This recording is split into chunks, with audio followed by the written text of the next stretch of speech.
What's up, guys? This is Ken here. This week I will be playing Devil May Cry. It's out for the PS3, Xbox 360, and coming soon to PC next week, which is another version I am buying to review.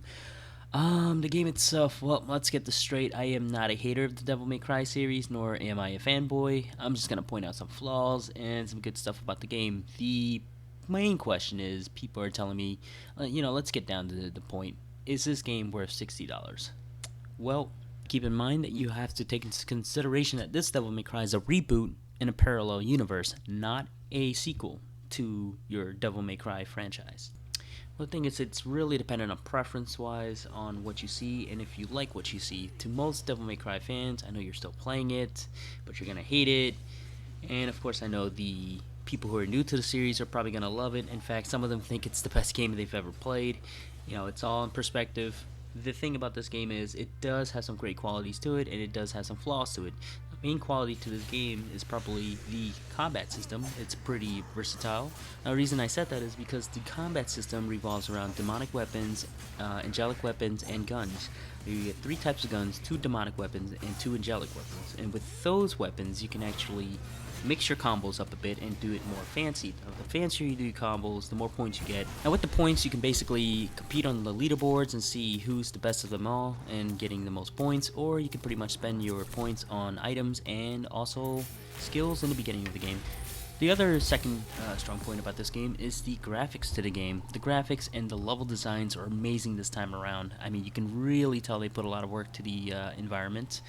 The other thing is that you never take place in the real world most of the time. Majority of the time the game will take place in limbo, where everything looks really gritty and dark, which is really cool, and the graphic is using Unreal Engine, so you can get an eye candy out of that. The sound or the music of the game is not what I expected. The sound is great. The music of the game, I thought the music was going to be a lot of wub wub wub, which I can stand, but instead it's something I am not really into, which is heavy metal. If you like that kind of stuff, it's good for you, but that's not my thing. Now, the weak point of the game, to me, the weakest point of the game, the 2 weak point of the game is the story. Now, the story pretty much makes the game. If the story is weak and the dialogues are weak, then pretty much all the characters become unmemorable. So, to me, the characters in these games, Dante, everyone, Virgil, everyone becomes unmemorable in this game. The only thing I'm probably going to remember in this game, due to a fan from the channel who told me many times, is Virgil's fedora, which is really funny. The PC version is coming out next week. He's planning to make a mod for it, so I'm hyped about that, as long as he makes every single character a fedora mob.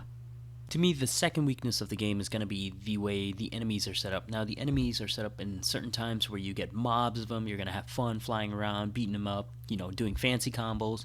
The thing I didn't like the most is the fact that there are angelic enemies, such as ice enemies, where you can only stay weapon specific to kill them.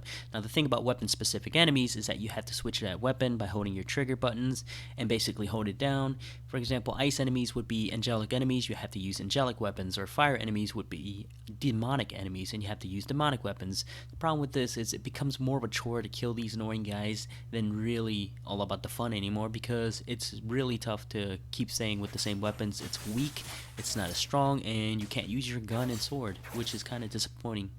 Well, that pretty much sums up my review about the game. I would like to show you some of the stuff from the game right now. Some of the combos I am doing in training that you were watching the whole time. I didn't really show off the battle or the cinematics or any of that. I tried to stay spoiler free as much as possible, because if you want to see more, you can always go to my stream and watch that, because I have played 16 hours of this game. I really don't want to record more footages since everything is on my Twitch already.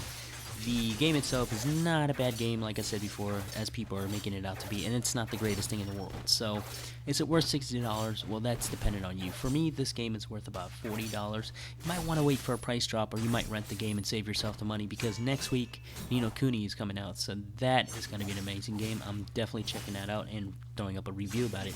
Other than that, guys, game on, and have a nice day.